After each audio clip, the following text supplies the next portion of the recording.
Hello, everyone, and welcome back to This Day in History, our nightly journey through 366 days of history, where we take a look at why these things are important, the context behind them, and also other relevant facts that I find interesting.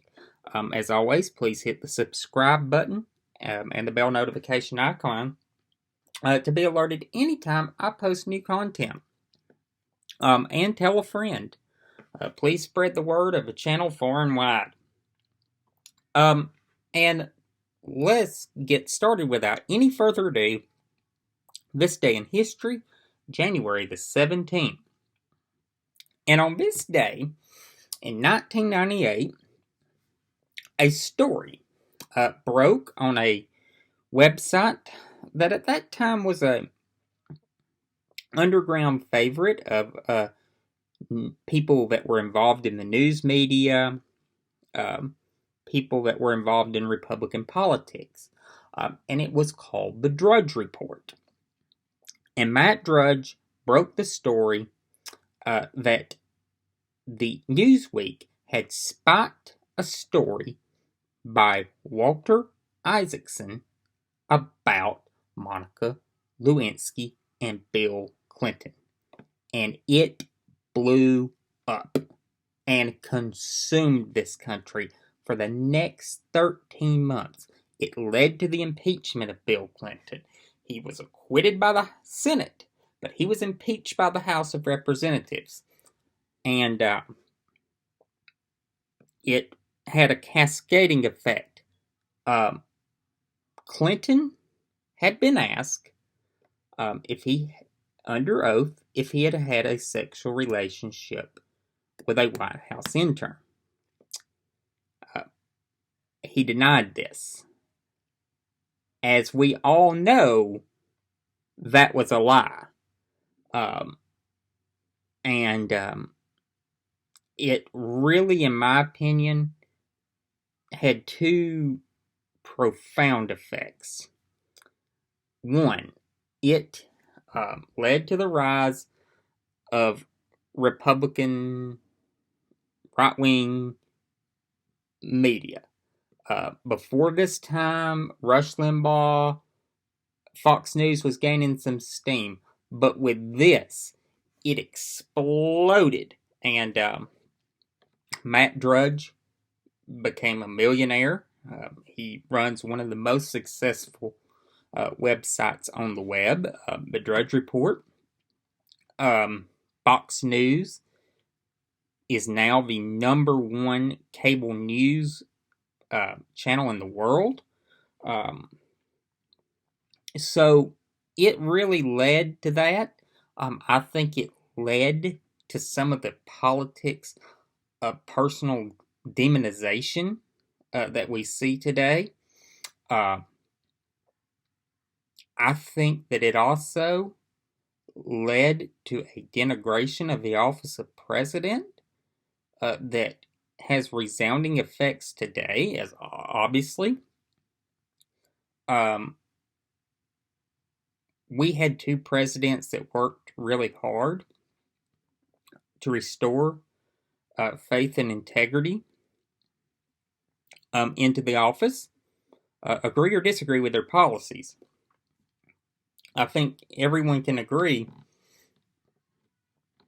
that George W. Bush and Barack Obama tried to restore some sense of dignity to the office. And I think that over the past 3 years, we've lost it and returned to a point that it suffered in the late 90s. The fact that a president would get on, be under oath and debating the meaning of the word is, and contending that oral sex wasn't really a sexual relationship. It is just shocking. And when you go back and read the Starr Report and read just really what happened, it is really shocking. I often contend that the power dynamic between a White House intern, an unpaid White House intern, and the President of the United States is about as stark as you can get. I don't care that Monica Lewinsky and Bill Clinton were in a consensual relationship. What Bill Clinton did was wrong and should be seen by everyone as wrong, and he should have been removed from office for what he did to her. He should have either resigned or the Senate should have done the right thing and convicted him and removed him from office. Next, births that occurred on this day. In 1911, in Council Bluffs, Iowa, John Sidney McCain Jr. was born. He was the son, obviously, of John Sidney McCain Sr. He was the father of John Sidney McCain III, who would become a United States Senator from the state of Arizona, a war hero, and a presidential nominee of the Republican Party in 2008. He was a high-ranking naval officer when his son was caught. His son had the opportunity to be released early by his captors because of his father's rank. His son refused. Mr. McCain continued to press on with his job as an admiral, and said, knowing that his son was alive, gave him something to fight for. And he also chose to continue bombing sites near where his son was.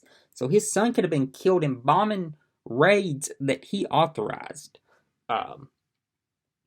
He also had some very personal demons. He was an alcoholic, although in his later life he was in recovery.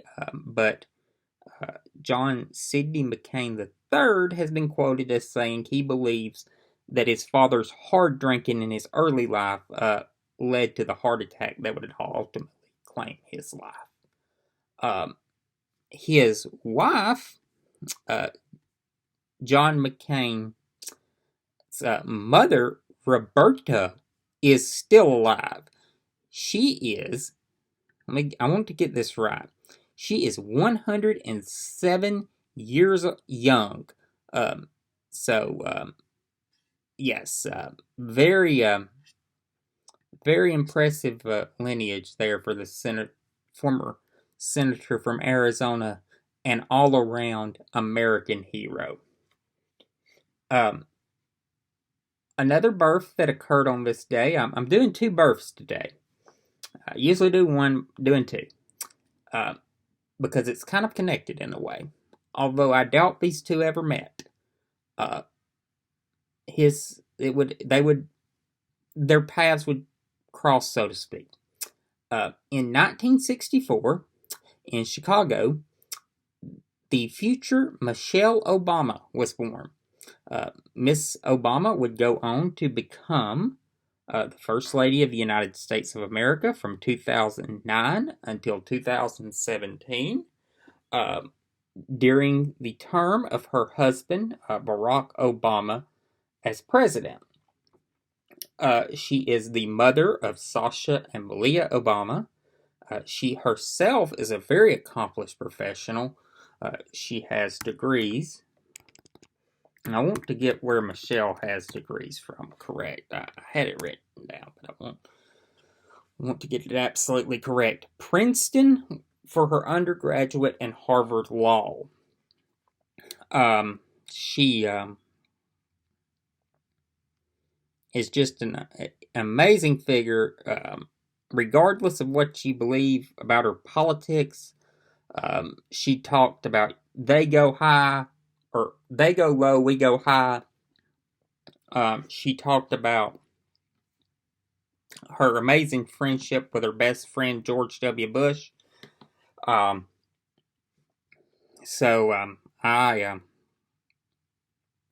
wanted to include those two. Of course, Mrs. Obama's husband eventually, in 2008, would run against Mr.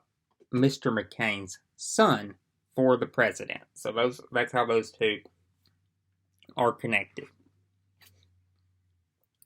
Deaths that occurred on this day. In 1996, in Austin, Texas, Barbara Jordan would pass away. Barbara Jordan was a congresswoman from the state of Texas. She was the first African American from the state of Texas elected to the House of Representatives and the first black Southern female elected to the House.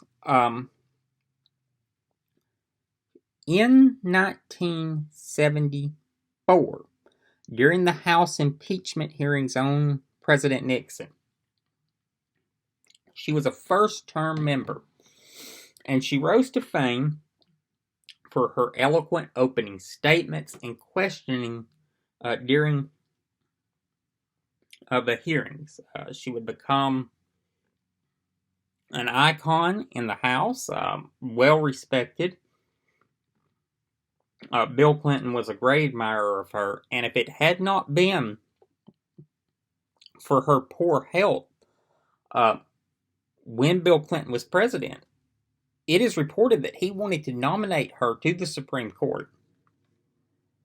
So, Barbara Jordan passes away today in 1996 in Austin, Texas.